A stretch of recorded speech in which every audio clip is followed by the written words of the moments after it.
하나님 말씀 함께 보시겠습니다. 신약성경 요한복음 3장 우리 16절 말씀부터 21절 말씀까지 함께 교독하도록 하시겠습니다. 요한복음 3장 16절에서 21절까지 말씀을 교독하도록 하시겠습니다. 제가 먼저 봉독합니다. 하나님이 세상을 이처럼 사랑하사 독생자를 주셨으니 이는 그를 믿는 자마다 멸망하지 않고 영생을 얻게 하려 하심이라.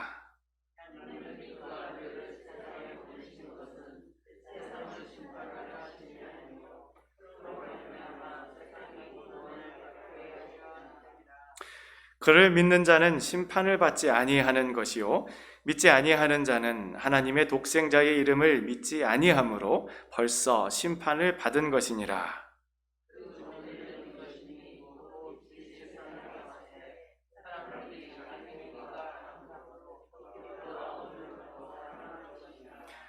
악을 행하는 자마다 빛을 미워하여 빛으로 오지 아니하나니 이는 그 행위가 드러날까 하며.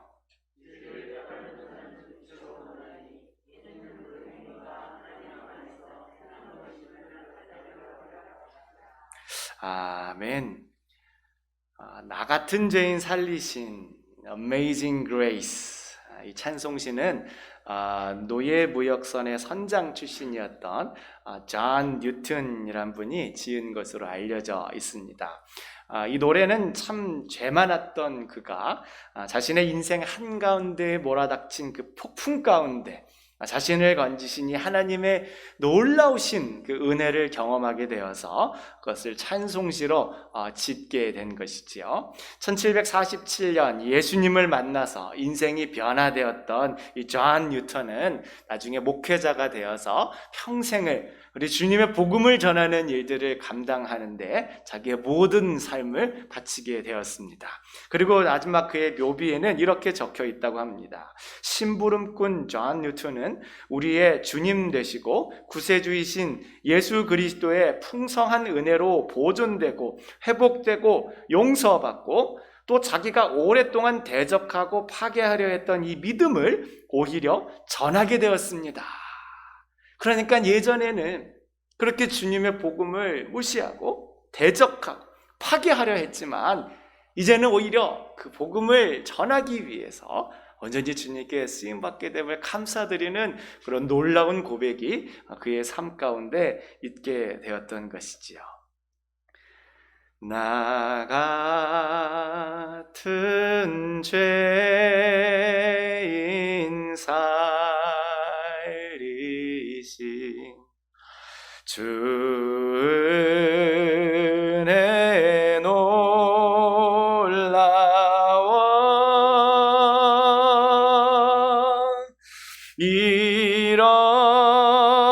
잃었던 생명 찾았고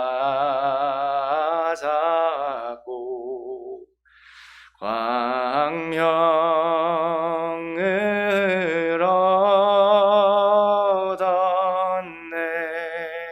우리 한번 해보실까요? 나 같은 죄인, 나 같은 죄인 살리신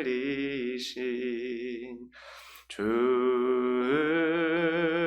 은혜 놀라워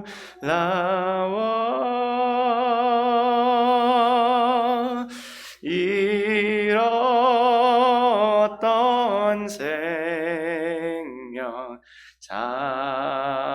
찾았고 광명을 얻었네. 아멘. 여러분, 예수님을 진실로 믿게 되면 이러한 변화가 나타나게 되어집니다. 나 같은 죄인 살려주신 우리 주님의 은혜가 얼마나 놀라운지 그것이 내 영혼 깊이 느껴지게 되는 것이지요. 내가 하나님 앞에 죄를 지었다는 것을 깨닫게 되고 모든 것이 발가벗겨진 그런 부끄러움이 느껴지게 됩니다. 또 나 때문에 누군가는 씻을 수 없는 그런 상처와 아픔을 겪었다는 게 생각나면서 얼마나 얼굴이 화끈해지는지 몰라요. 그런 나를 용서해 주신 우리 주님의 은혜가 얼마나 놀랍고 귀한지 그런 것들에 대해서 깊이 작용하면서 그저 주님께 감사하며 찬양 올려드리는 그러한 삶을 살게 되어질 수밖에 없는 것입니다. 여러분, 그리고 그것은요, 우리 자신에게만 머무는 것이 아니에요. 우리 일반적으로 종교에 대해서 뭐라고 이야기합니까? 종교는 사적인 영역이에요. 그것은 개인적인 영역입니다. 그것 가지고 나한테 뭐라 하지 마세요. 혼자서 하고 싶은 대로 해야지 뭐 그거 가지고 이렇게 이야기합니까? 종교는 사적이고 개인적인 겁니다. 이렇게 하지만 사실은 그렇지 않아요. 왜냐하면 주님의 복음의 은혜가 나를 변화시키는데 이게 여기에만 머무는 게 아니라 이게 내 주변으로 퍼져나가게 되고 선한 영향력을 이뤄서 내가 있는 커뮤니티와 나아가 우리 사회를 바꾸는 놀라운 힘이 되어지기 때문에 그렇습니다. 우리가 방금 불렀던 Amazing Grace, 여러분 이 찬양으로 바뀐 것이 있을까요? 바뀐 것이 있습니다. 윌리엄 윌버포스라고 하는 한 사람이 바뀌게 되었고, 그리고 영국이라고 하는 한 사회가 변화되게 되었습니다. 윌리엄 윌버포스는 장래가 아주 유망한 젊은이였어요. 이거 앞에 있는 그림 좀 보여주세요. 이 윌리엄 윌버포스는 자신의 성공을 위해서 아주 많은 노력을 하였고 또 여러 가지 상황들이 잘 맞아떨어져서 그가 젊은 나이에 소위 성공한 정치인이 될 수 있었습니다. 그런데 그가 이 찬양으로 인해서 하나님의 놀라우신 은혜를 깨닫게 된 거예요.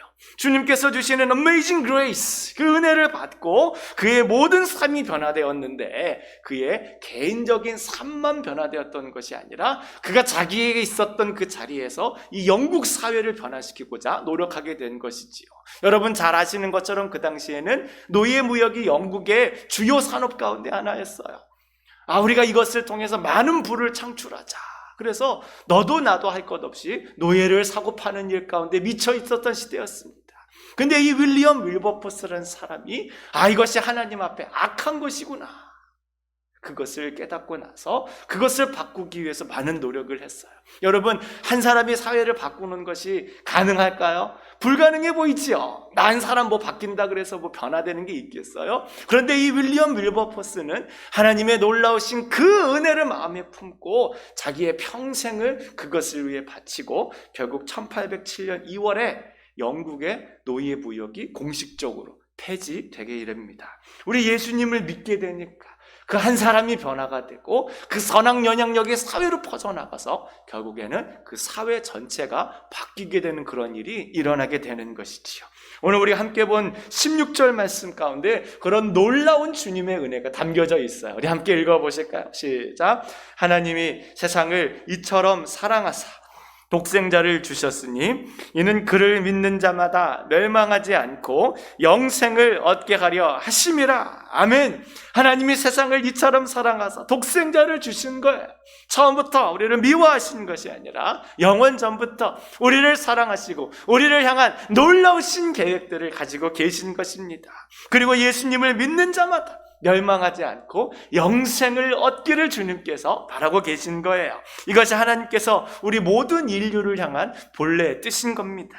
우리가 예수님을 진심으로 믿고 변화되어서 이 땅 가운데 하나님의 통치가 더욱더 임하게 사용되어지는 것, 이것이 주님께서 우리를 향한 귀하신 뜻인 줄로 믿으시기 바랍니다. 사랑하는 여러분, 우리가 다 이런 귀한 뜻 가운데 초대를 받은 거예요. 자격 없는 우리들 주님께서 Amazing Grace, 그 놀라운 은혜로 불러주신 겁니다. 그러니까 우리가 그 부르심을 감사히 생각하며 나아가십시다. 그리고 우리 각자가 있는 자리에서 다시금 부르심을 진지하게 고민하고 그에 부합하는 삶을 살도록 다짐하는 우리가 되었으면 좋겠어요. 우리를 위해 자신의 독생자를 십자가에 내어주신 그 주님의 은혜를 더욱더 깊이 생각하는 우리 모두가 되었으면 좋겠습니다. 오늘날 너무나도 많은 사람들이 이 주님의 은혜에 대한 깊은 묵상이 부족해요. 그냥 흘려보내기 일수고 한 귀로 듣고 한 귀로 보내기 일수입니다. 하지만 다시금 우리 마음 가운데 우리 주님의 놀라우신 은혜를 품어서 그러니까 그 은혜에 합당한 삶을 살아가고자 다짐하시는 저와 여러분이 다 되어지실 수 있기를 우리 주님의 이름으로 축원드리겠습니다. 자, 오늘 말씀에 근거해서요, 우리 주님의 놀라운 은혜를 경험한 사람에게는 어떠한 변화가 일어나는가, 우리 두 가지로 우리 함께 보도록 하겠습니다. 우리 첫째 읽어보실까요? 시작. 예수님을 믿으면 내가 빚진 자임을 알게 된다. 그래요. 우리가 진정 이 십자가의 예수님을 믿게 되면 내가 주님께 빚진 자라는 것을 알게 됩니다. 우리 17절 말씀도 합독해 보실까요? 시작. 하나님이 그 아들을 세상에 보내신 것은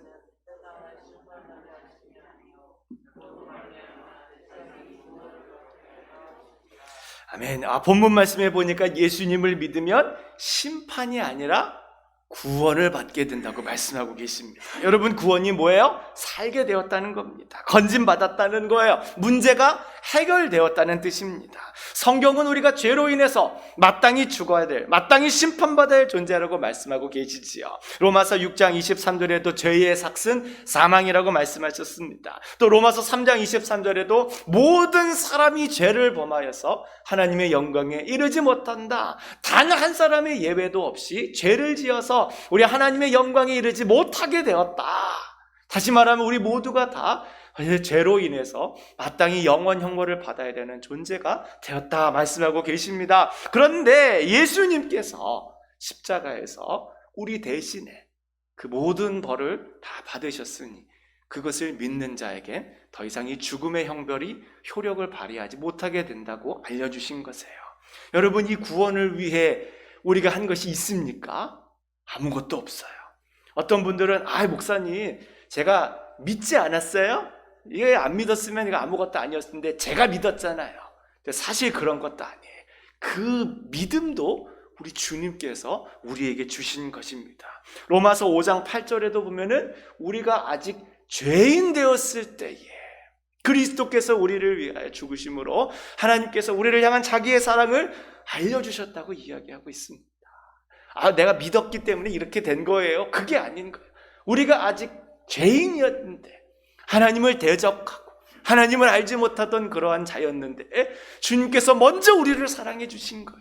우리 안에 믿을 수 있는 믿음을 부어주시고 우리 안에 성령님의 충만함을 부어주셔서 우리를 하여금 Amazing Grace, 그 놀라운 은혜를 받아들일 수 있도록 인도하여 주신 것입니다. 구약 성경에도 보면 하나님의 이 놀라운 은혜를 깨달은 사람이 나와요. 바로 다윗입니다, 여러분. 시편 116편 12절 말씀 보시면 그가 다음과 같이 고백합니다. 우리 함께 해보실까요? 시작. 내게 주신 모든 은혜를 내가 여호와께 무엇으로 보답할까? 다윗은 자기에게 있는 모든 것이 하나님의 은혜로 되어졌다는 것을 이렇게 고백하고 있는 거예요. 자기의 힘으로는 이 모든 것들을 감당할 수 없었다는 것을 고백하는 겁니다. 우리가 아는 다윗은 역사 속에서 참 많은 업적들을 이루었잖아요. 이스라엘 역사에서 가장 번성했던 시기가 바로 이 다윗 시대였습니다. 주변에 있는 사방에 있는 적들을 그가 다 물리쳐서 이 나라가 안정됐어요. 그리고 경계를 넓혀가지고 정말 이스라엘 역사 속에서 정말 전무후무할 정도의 많은 영토를 그가 확보하게 되었습니다. 또 경제가 안정되는 거예요. 문화가 발달했습니다. 성전 성가대로 쫙 조직해가지고 하나님을 찬양하는 그런 사람들을 만든 거예요. 3,000명의 성가대원, 여러분 상상이나 돼요? 3,000명의 성가대원들이 매 시간마다 우리 하나님의 이름을 아름답게 올려드리는 거예요.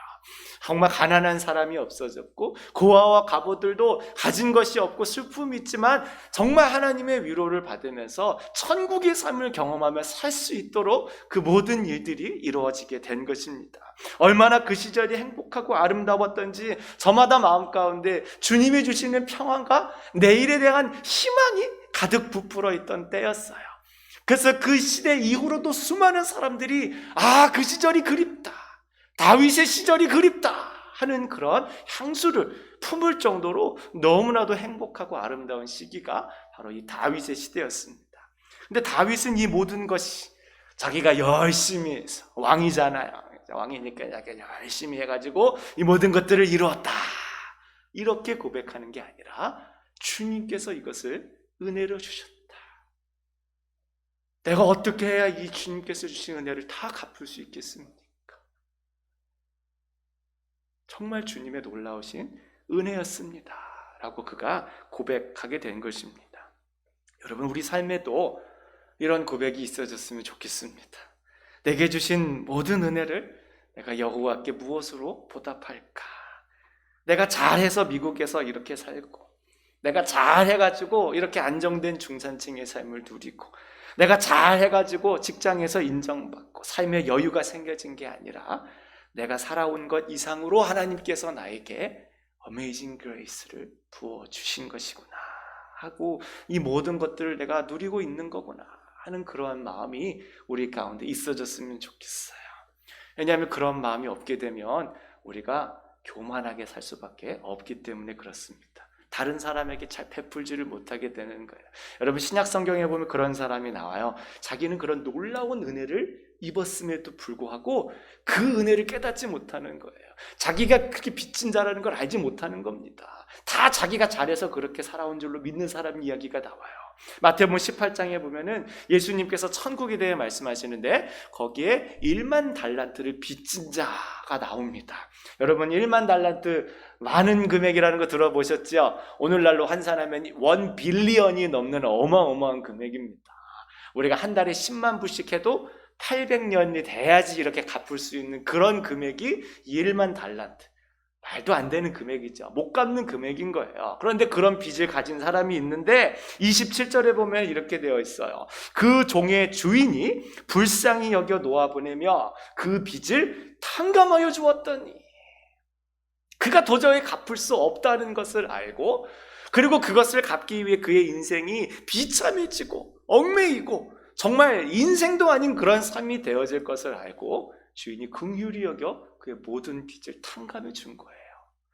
정말 말로 형용할 수 없는 놀라운 은혜, 어메이징 그레이스를 그가 힘있게 된 겁니다. 근데 우리가 아는 대로 어떻게 되었어요? 그 종이 밖에 나가다가 다른 사람을 만났는데 이 사람은 조금 빚진 거예요. 우리 식으로 말하면 100불, 200불 빚진 거예요. 그 사람을 멱살을 붙잡고 내 돈 내놔 임마! 그러면서 그 사람에게 그렇게 빚독촉을 하게 되었어요. 그러니까 주인이 그것을 깨닫고, 야, 이거 안 되겠군. 다시 불러와라. 그래서 그를 감옥에 가둡니다. 자기가 이렇게 빚진 자라는 것을 알지 못하면 그런 삶을 살게 되는 거예요. 여러분, 우리에게도 마찬가지입니다. 우리가 큰 빚을 졌다는 것을 우리가 인식하지 못하면 우리 삶에 감사가 없고 감격이 없게 되지 않습니까? 요즘 사람들이 메마르고 각박한 것을 보면은 다 이유가 있어요. 왜냐하면 자기가 받는 것이 없다고 느끼기 때문에 그래요. 정부에서 뭐 세금 좀 올린다 그러면은 중산층 막 반발하잖아요. 왜 반발하는 거예요? 아니, 돌아오는 혜택은 없는데 왜 세금만 올리냐고. 아니, 혜택은 저 밑에 사람들한테 다 돌아가고 누구는 뭐 안 힘들어? 나도 힘든데 왜 혜택은 밑에 사람만 돌아가고 세금은 나한테만 올리냐고 막 이런 불평이 돌아오는, 나한테 돌아오는 게 없다고 느껴지기 때문에 사람들 마음이 각박해지고 메말라지고 온갖 불평과 불만이 생기는 거 아니겠습니까? 근데 그 중심에는 내가 이 사회로부터 빚을 졌다는 그런 마음을 깨닫지 못하는 거예요. 그냥 모든 것은 다 당연한 거예요. 내가 열심히 해가지고 이 자리까지 올라왔다. 내가 막 수고해가지고 여기까지 올라왔고 이렇게 재산을 모았는데 왜 이거 뺏어가지고 저 사람 주냐, 이런 생각이 그들 마음 가운데 있기 때문에 그런 거예요. 그리고 나아가서는 우리 주님께 내가 정말 감당할 수 없는 그런 빚을 졌다는 것을 깨닫지 못하는 거예요. 여러분, 우리가 주님께 빚진 것이 있어요, 없어요? 잘 모르시겠어요? 우리가 주님께 빚진 게 있지요, 여러분. 여러분, 상쾌한 봄바람, 그거 누가 주신 거예요? 하나님이 주신 거예요. 여러분 중에 상쾌한 봄바람 그거 뭐 이만큼의 뭐 100불입니다. 페이하신 분 계세요? 아무도 없습니다. 하나님이 우리에게 선물로 주신 거예요. 만물의 생명이 자라게 하는 햇빛 누가 주신 거예요? 주님이 주신 거지요. 공짜로 주신 거예요. 주님께서 우리에게 놀라운 은혜를 주신 것입니다. 여러분, 자동차 기름 누가 주었어요? 정유회사에서 줬어요. 거기는 원래 있는 거 퍼가지고 정제해서 유통하는 거고 하나님께서 우리에게 은혜로 다 주신 겁니다. 여러분, 우리의 생명 누가 주셨어요? 우리의 부모님을 통해 주님께서 주신 것입니다. 여러분, 안구 하나 구입하려면 10만 불이라 그래요. 그러면 우리 두 쪽 있으니까 얼마예요? 20만 불. 여기 신장 이거 하나 바꾸는데 3만 불이라는 거예요. 3만 불. 심장 바꾸는데 50만 불이 넘는다고 합니다. 그리고 갑작스러운 사고로 병원에서 이게 에어 마스크 하나 쓰면, 산소 마스크 하나 쓰면은 1시간에 500불 이상 차지한다는 거예요. 근데 우리가 매일 그냥 숨 쉬고 이렇게 살아가는데 하루에 얼마예요? 24시간이니까 얼마의 돈을 쓰는 거예요? 주님께서 다 은혜로 우리에게 주신 것입니다. 주님께 참 말할 수 없는 그런 빚을 진 셈이에요. 여러분, 세상에 공짜가 없지요. 모두 다 빚을 지고 사는 겁니다. 개인적으로 누군가의 도움이 없이는 살 수가 없고, 사회적으로도 누군가가 희생하지 않으면 우리 사회가 움직일 수가 없게 되어집니다. 그런데 우리가 많이 그런 빚을 지고 있다는 것을 모르게 되면 나타나는 현상 가운데 하나가 바로 갑질이라고 하는 거예요. 내가 이런 사람인데 네가 이렇게 해? 내가 이런 사람인데 네가 이렇게 해? 내가 다른 사람들한테 얼마나 빚을 지고 있는지, 다른 사람들이 나를 위해서 얼마나 수고하고 있는지, 그러한 것들을 깨닫지 못하니까 마음 가운데 생겨나는 게 갑질이 되는 것입니다. 다른 사람을 하대하고 무시하고 때로는 폭력을 행사합니다. 내가 노력해서 모든 것을 이루었다. 저 사람은 노력하지 않아서 저런 거야. 저 사람은 능력이 딸려서 저런 거야. 열심히 노력하면 이렇게 될 수 있는데 아무것도 안 해가지고 저렇게 된 거니까 저런 대접을 받아도 마땅한 거야. 그런 생각이 우리 사회 가운데 만연하게 된 거예요.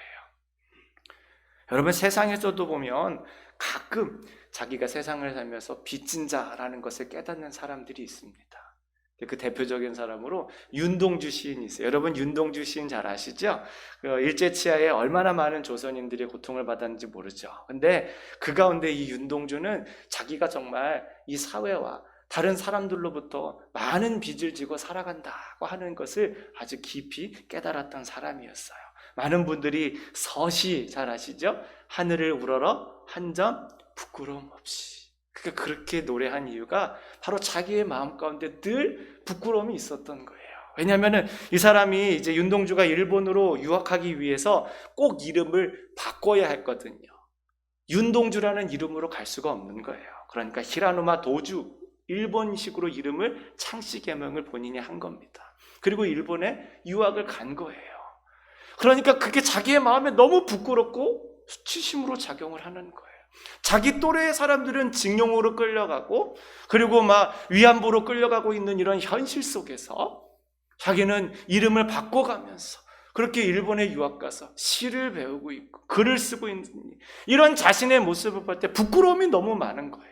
그러니까 그가 서시에서 하늘을 우러러 한 점 부끄러움 없이 살기를, 그런 자기의 마음을 그렇게 대변하면서 쓴 것입니다. 그리고 그가 살아생전에 썼던 마지막 시로 쉽게 쓰여진 시라고 하는 것이 있어요. 제가 읽어드릴게요. 창밖에 밤비가 속살거려 육첩방은 남의 나라. 시인이란 슬픈 천명인 줄 알면서도 한 줄 시를 적어볼까. 땀내와 사랑내 포근이 담긴 보내주신 학비 봉투를 받아 대학 노트를 끼고 늙은 교수의 강의 들으러 간다. 생각해보면 어릴 때 동물을 하나 둘 죄다 잃어버리고 나는 무얼 바라, 나는 다만 홀로 침전하는 것일까. 인생은 살기 어렵다는데 시가 이렇게 쉽게 쓰여지는 것은 부끄러운 일이다. 육첩방은 남의 나라, 창밖에 밤비가 속살거리는데 등불을 밝혀 어둠을 조금 내몰고 시대처럼 올 아침을 기다리는 최후의 나. 나는 나에게 작은 손을 내밀어 눈물과 위안으로 잡는 최초의 악수. 그러니까 자기 또래의 젊은 청년들은 막 징용으로 끌려가고 막 위안부로 이렇게 끌려가는 현실 앞에서 자기는 부모님이 보내주시는 학비 받아가면서 이렇게 편안하게 시를 쓰고 있는 자신의 모습을 보며 내가 정말 이 사회와 다른 사람에게 너무나도 많은 빚을 졌구나 하는 그 마음을 이 시로 이렇게 표현하게 된 것이지요. 여러분, 예수님 믿지 않는 사람도 가끔 이렇게 자기가 많은 빚을 지고 산다는 것을 깨닫게 된다면 우리 예수님 믿는 사람은 얼마나 더 많이 깨달아야 되겠습니까?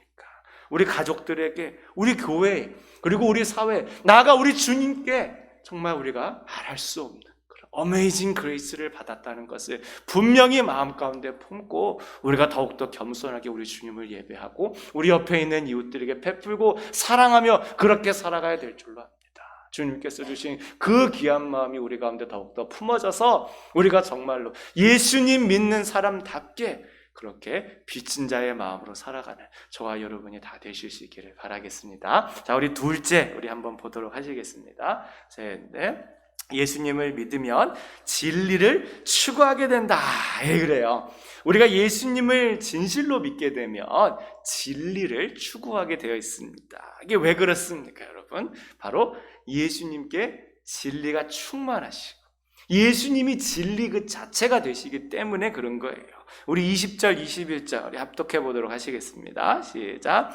악을 행하는 자마다 빛을 미워하여 빛으로 오지 아니하나니 이는 그 행위가 드러날까 하며 진리를 따르는 자는 빛으로 오나니 이는 그 행위가 하나님 안에서 행한 것임을 나타내려 함이라 하시니라. 아멘. 이 말씀해 보니까 예수님 믿는 사람들을 가리켜서 뭐라고 이야기해요? 진리를 따르는 자들이라고 이야기하고 있어요. 예수님을 따르는 사람은 진리를 추구하게 된다는 것이지요. 우리가 정말로 예수님을 믿게 되면 진리를 추구하고자 하는 마음이 우리에게도 있어지게 된다는 거예요. 예수님은 믿지만 거짓을 추구하고 이런 건 없다는 거예요. 나 예수님은 믿지만 사기는 칠 수 있어. 말이 안 된다는 거예요. 그런 건 세상에 없다는 거예요. 우리가 예수님을 진심으로 믿게 되면 우리 마음에도 진리를 추구하고자 하는 마음이 가득 일어나게 된다는 것입니다. 여러분, 신약 성경에 제일 나쁜 두 사람을 꼽으라면 누구를 꼽을 수 있을까요? 아마 많은 사람들이 첫째는 가룟 유다를 꼽을 것이고 둘째로는 본디오 빌라도를 아마 꽂을 거예요. 왜냐하면 이 본디오 빌라도라고 하는 사람이 이제 자기 왕정에서 예수님에게 이제 법적으로 이제 십자가형을 언도했던 사람이기 때문에 그렇습니다. 그런데 이 본디오 빌라도라고 하는 사람은요, 이 예수님과 독대한 정말 몇 안 되는 특별한 사람 중에 하나였습니다. 우리가 성경을 볼 때 그래 예수님 참 많은 사람들 만나주셨지 이렇게 이야기를 할 수 있겠지만은 이 정도로 가까운 거리에서 이 정도로 심도 있게 예수님과 1대1로 대면해서 이야기를 나눈 사람이 생각보다 그렇게 많지 않습니다. 우리 지난번에 봤던 니고데모 그렇고 마리아 그렇고 베드로 그렇고 정말 손에 꼽힐 정도로 얼마 안 되는 사람이에요. 그에게 정말 평생에 한 번 있을까 말까 한 그런 기회가 주어진 게 된 겁니다. 진리이신 예수님과 독대할 수 있는 그런 놀라운 기회가 생겼는데 근데 그가 그를 모든 기회를 허비하고 말았어요. 요한복음 18장 38절에 보면 이렇게 되어 있습니다. 빌라도가 이르되 진리가 무엇이냐 하더라. 이 말을 하고 다시 유대인들에 나가서 이르되 나는 그에게서 아무 죄도 찾지 못하였노라. 여기서 빌라도가 진리가 무엇이냐 이렇게 이야기해요. 근데 그가 진리를 몰라가지고 예수님한테 예수님 진리가 뭐예요? 이렇게 물어본 게 아니에요. 이것은 예수님께 말하신 모든 말을 다 조롱하는 이야기예요. 왜냐하면은 이 이야기 앞에 이제 빌라도가 예수님을 신문하는데 이제 빌라도가 예수님을 보자마자 물은 게 있어요. 네가 유대인의 왕이냐? 이렇게 물어보는 거야. 왜냐하면은 이 빌라도가 보니까 아무리 봐도 왕의 행세가 아니거든요. 입고 있는 옷이라고 하는 무슨 거적대게 막 입고 진짜 거짓골을 그렇게 하고 있는데 아니 왕이라니까 이게 딱 봤을 때 아닌 것 같거든요. 네가 유대인의 왕이냐? 왕이라고? 이런 식으로 예수님을 조롱했던 거예요. 그러니까 예수님이 그 질문에 대해서 나는 이 땅에 진리를 전하러 온 왕이다 말씀하시는 거예요. 그러니까 그것을 두고 빌라도가 이야기하는 거예요. 진리? 진리가 뭔데? 아이고 진리 같은 소리 하고 있네. 그러면서 예수님을 조롱했던 겁니다. 게다가 빌라도는 이미 유대인들께 하는 것을 보면서 그들이 말하는 진리라고 하는 게 얼마나 우습고 또 얼마나 쓸데없고 정말 아무것도 아닌 것인가 하는 그런 생각을 가지고 있었어요. 빌라도와 가장 가까이 있었던 사람 유대인들은 대제사장들과 사두개인들입니다. 그들은 이스라엘의 정통 제사장파였어요. 제사장 무리들이 여러분 잘 아시는 사독 아시죠? 그 사독 계열의 제사장들은 대대로 왕과 함께하면서 정치의 중심부에 늘 있었어요. 그러면서 본디오 빌라도하고도 아주 가까운 사이로 지내고 있었던 겁니다. 그런데 그 대제사장과 사두개인들이 입만 열면 하나님의 영광이요 진리요 이렇게 이야기를 하는데 그들이 정작 하는 것을 보니까 다 아무것도 아니라는 거예요. 입으로는 진리를 말하지만 그들이 정말 하는 걸 보니까 이거 예수 빨리 넘겨줘서 빨리 십자가 쳐가게 하십시오. 막 이런 이야기나 하고 죄 없는 사람을 막 몰아가기도 하고 자신의 권력, 자신의 부를 유지하기 위해서 온갖 더러운 일들을 서슴지 않고 행하는 것을 이 본디오 빌라도가 옆에서 지켜보면서 진리가 뭔데? 너희들이 그렇게 입만 열면 말하는 하나님의 영광이 진리, 은혜, 그게 다 뭔데? 하는 그러한 안타까운 마음이 그에게 있었어요. 여러분, 우리 중에는 그런 분들이 안 계신 줄로 믿습니다. 아이고, 목사님 진리가 뭐 어쨌는데요? 진리가 뭐 밥 먹여줍니까? 아니 뭐 진리가 뭐 대단한 거라도 돼요? 이런 안타까운 마음을 품는 분들이 우리 중에는 없었으면 좋겠어요. 여러분, 진리야말로 이 세상을 바꾸는 힘이 되기 때문에 그렇습니다. 우리 1907년 이야기 하나 들려드릴게요. 1907년 평양에서 대부흥이 있었습니다. 여러분 잘 알고 계시는 평양 대부흥 이야기입니다. 그때 사람들이 집회를 하려고 장대현 교회에 모였어요. 한 1000명 정도 되는 어마어마한 사람들이 그 교회에 모여서 부흥회를 하였습니다. 새벽부터 모여서 이 집회를 하는 거예요. 막 집회하고, 그리고 막 낮에 공부하고, 오후에는 전도 다니고, 그리고 다시 저녁에 모여서 말씀을 듣는 거예요. 요즘에는 이제 우리 조금 시대가 변해가지고 부흥회 하루 하잖아요. 근데 이제 옛날에는 이제 8일 했어요. 일주일. 이렇게 내내 그렇게 막 말씀 듣고 기도하고 전도하고 막 그런 일들을 그때 했던 겁니다. 근데 이 부흥의 주역이 되신 분이 이제 길선주 장로라는 분이에요. 이제 나중에는 목사님이 되시는데, 이제 이 길선주 장로님이라고 하시는 분이 이 모든 부흥의 주역이 되셨습니다. 근데 하루는 이 부흥회를 하는데 갑자기 이 길선주 장로님이 앞에 나와서 이런 폭탄 선언을 하시는 거예요. 내 친구가 죽으면서 나한테 유산을 맡겼습니다. 그 친구의 아내와 남은 가족들, 아이들을 돌보아 주라고 나한테 돈을 맡겼는데 내가 그 돈의 반을 떼어 먹었습니다. 나는 아간과 같은 사람입니다. 이렇게 이야기를 하는 거예요. 그 사람들이 어땠을까요? 저 사람 저거 못 쓰겠구만. 저 장로라는 사람이 어떻게 저럴 수 있고 못 쓰겠구만. 이렇게 한 것이 아니라 나도 그랬습니다. 나도 욕심이 많은 사람입니다. 나는 거짓말을 했습니다. 나는 간음을 했습니다. 나는 다른 악한 일을 저질렀습니다. 저마다 서로의 죄를 갑자기 앞다투어 토설하고 회개하는 그런 일들이 일어나게 되었어요. 그래서 여러분, 우리 기도합시다. 하나님 앞에 회개 기도합시다. 그러니까 정말 천장이 무너질 것 같은 그런 우레소리와 같은 회개의 음성이 그 자리를 가득 채우게 되었어요. 원래는 뭐 2-3시간 이렇게 일정에 잡혀 있었는데 너도 나도 할 것 없이 계속해서 죄를 회개하고 주님 앞에 용서를 구하다 보니까 그만 집회가 밤이 새가고 마는 거예요. 밤이 샐 줄도 모를 정도로 정말 수많은 사람들이 주님 앞에 회개를 한 겁니다. 그래서 그들의 마음이 각성되기 시작하는 거예요. 이들이 은혜를 받은 것이지요. 진리신 예수님께서 그들에게 비춰지게 된 것입니다. 여러분, 그러니까 그들이 어떻게 했어요? 서로를 용서하기 시작했습니다. 양반들은 집에 있던 노비문서, 여러분 노비문서 아시죠? 근데 그 노비문서를 다 불태워버리는 거예요. 노비들을 놔주는 겁니다. 그때는 부자들이 첩 여러 개 두고 있었는데 그 첩들을 다 돌려보내는 거예요. 술과 담배 이런 것들에 쩌들어 있었던 사람들이 그런 것들을 다 끊기 시작하는 겁니다. 그때가 1907년이라고 말씀드렸잖아요. 그때는 일제가 조선을 침공을 본격화하기 시작하던 때였어요. 고종을 폐위시키고 군대를 강제로 해산시켰습니다. 정말 침략을 본격적으로 해서 아주 어려운 시대였어요. 그런데 그런 시대에 주님의 진리의 빛이 사람들의 마음을 비추게 되니까 놀라운 각성이 그 가운데 일어나게 되는 거예요.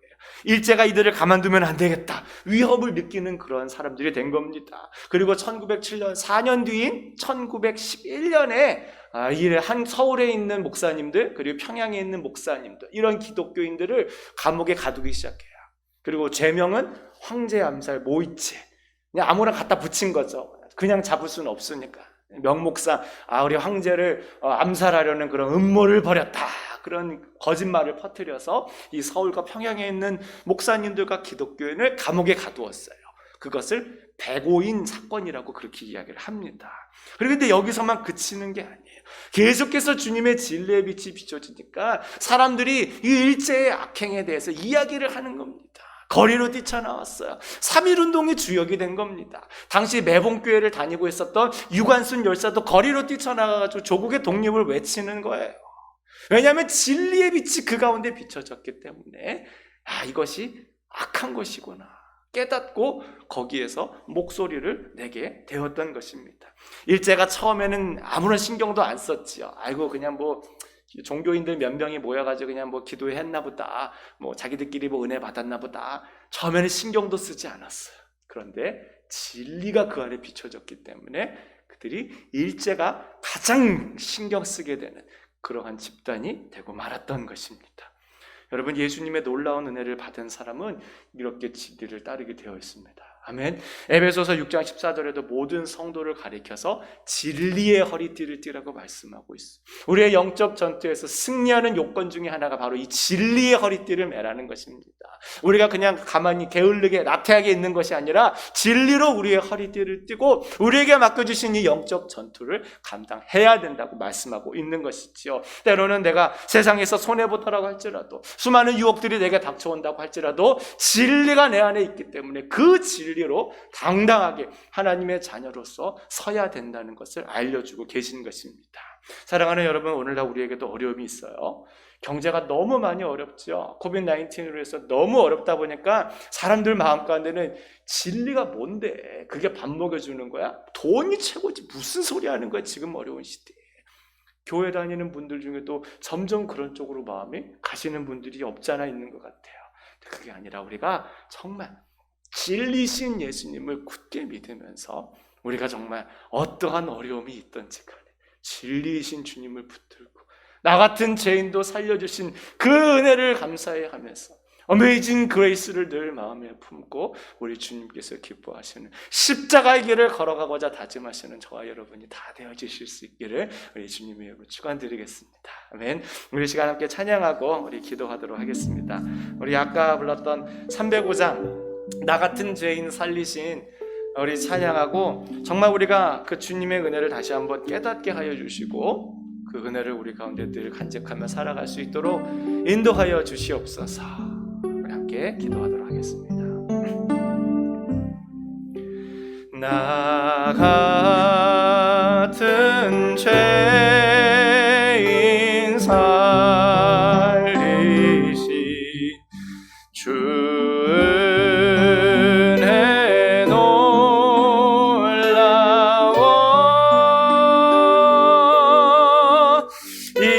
잃었던 생명 찾았고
함께 기도하시겠습니다. 나 같은 죄인 살려주신 우리 주님의 그 놀라우신 은혜를 다시 한번 기억하게 하시고 내가 정말 빚진 자라는 것을 알게 하시며 정말 우리 주님 진리를 찾는 그런 믿음의 사람이 되어줄 수 있도록 축복하여 주옵소서. 우리 다 함께 기도하시겠습니다. 함께 기도합니다. 사랑과 자비가 많으신 주님 고맙습니다. 주님, 우리가 정말 예수님을 잘 믿어서 정말 우리가 주님께서 우리에게 얼마나 놀라운 은혜를 허락하여 주셨는지 그 빚진 자의 마음을 깨닫게 하여 주시옵소서. 주님, 우리가 주님께로 받은 은혜를 어떻게 무엇으로 다 갚을 수 있겠습니까? 날마다 우리 주님의 은혜에 감사하며 정말 감격으로 살아가는 우리 모두가 되어주시도록 주님께서 인도하여 주시기를 주님 간절히 바라고 원합니다. 아버지여, 정말 주님께서 우리 가운데 정말 진리의 빛을 비춰주셨사오니 주님, 우리가 정말 우리 주님께서 기뻐하시는 진리를 추구하는 삶이 될 수 있도록 도와주시옵소서. 불의한 것에 타협하지 않게 해주시고 속물주의에 넘어가지 않게 해주시고 외식에 빠지지 않게 해주시고 주님, 우리가 정말 우리 주님께서 기뻐하시는 진리의 삶을 추구할 수 있도록 주님 은혜를 베풀어 주시옵소서. 주님, 우리가 정말 세상 가운데 넘어지지 않게 해주시고 쓰러지지 않게 해주시고 정말 우리를 둘러싸고 있는 모든 문제 가운데 엎드리지 않게 해주시고 주님, 정말 우리 주님의 진리를 주님께서 세우고 성도가 우리 교회를 주님께서 지켜주시옵소서. 아버지여, 우리 한 가지 더 위해서 기도하도록 하겠습니다. 우리 미얀마에 정말 진리가 회복되도록 기도해 주시고 우리 아까 기도 중에 있었지만 우리 애틀랜타에도 정말 이 미국에도 주님의 진리의 빛이 비춰지게 하여 달라고 우리 다 함께 그들을 위해서 기도하시겠습니다. 함께 기도합니다. 사랑과 자비가 많으신 주님 고맙습니다. 우리 미얀마에 정말 너무나도 불의한 일들이 일어나고 있는데 주님, 정말 주님의 진리의 빛을 비춰주셔서 정말 그들이 주님 안에서 평화를 회복할 수 있도록 주님 도와주시옵소서. 악한 군부의 정권이 물러가게 하여 주시고 평화로운 민주의 정권이 들어설 수 있도록 주님 인도하여 주시옵소서. 주님, 우리 애틀랜타에서 너무나도 비극이 일어났습니다. 주님, 우리 미국을 주님 긍휼히 여겨주시옵소서. 어둠에 붙잡혀 있는 세력들을 주님께서 진리의 빛으로 비춰주시옵소서. 주님, 우리 아시아의 생명들을 보호하여 주시옵소서. 주님, 이 땅 가운데 모든 인종차별들이 사라지게 해주시고 주님, 우리 모두가 마음 놓고 살 수 있는 세상이 될 수 있도록 주님 다시 한번 긍휼을 베풀어 주시옵소서. 에이지안 리브스 메럴, 주님 다시 한번 은혜를 베풀어 주시옵소서. 이 땅 가운데 정말 차별받고 압박받는 그런 불쌍한 영혼들이 있어 우리 주님께서 긍휼히 여겨주시옵소서. 주여, 우리의 어두운 영혼들을 밝히 비춰주시옵소서. 주여, 온갖 물질주의에 빠지는 주님, 우리 미국을 주님께서 다시금 긍휼히 베풀어 주시고 진리의 빛을 비춰주시옵소서. 주님, 이 나라를 긍휼히 여겨주시옵소서. 다시금 우리 하나님의 정의가 회복되어지게 하여 주시고 주님의 귀한 은혜의 모습이 우리 가운데 회복되어지도록 주님 인도하여 주시옵소서. 아버지여, 다시 한번 은혜를 베풀어 주시옵기를 원하나이다. 우리 가운데 미움이 사라지게 하여 주소서. 우리 가운데 증오와 갈등이 사라지게 하여 주소서. 주님, 우리 가운데 물질과 세상을 사랑하는 마음들이 사라지게 하여 주소서. 주님의 거룩하신 은혜가 우리 자신을 다시 한번 채우게 하여 주옵시고 우리가 그 은혜에 합당하며 살아가시도록 주님께서 도와주소서. 나 같은 죄인 살리신 나 같은 죄인 살리신 주의 놀라워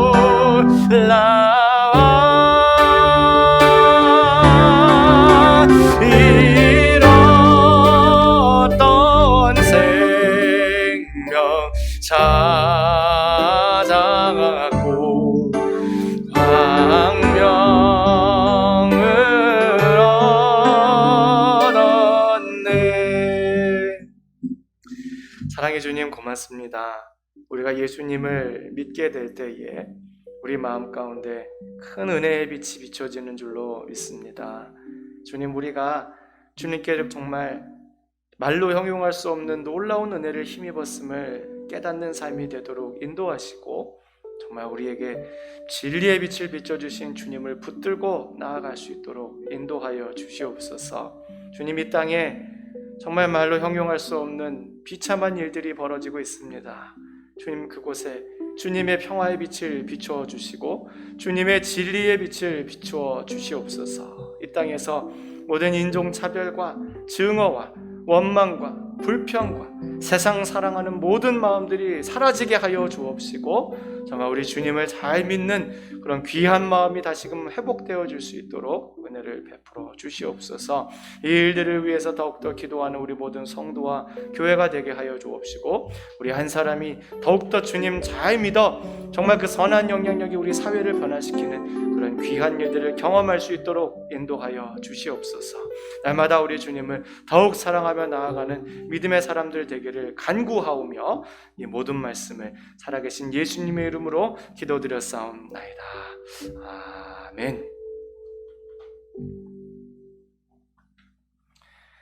우리 이 시간에 자리에서 서셔서 우리 찬송가 50장 3절 찬양하시며 봉헌하시겠습니다.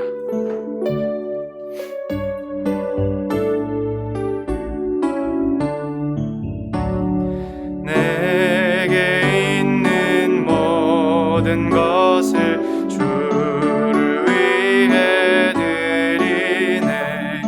주의 성령 충만하게 내게 내려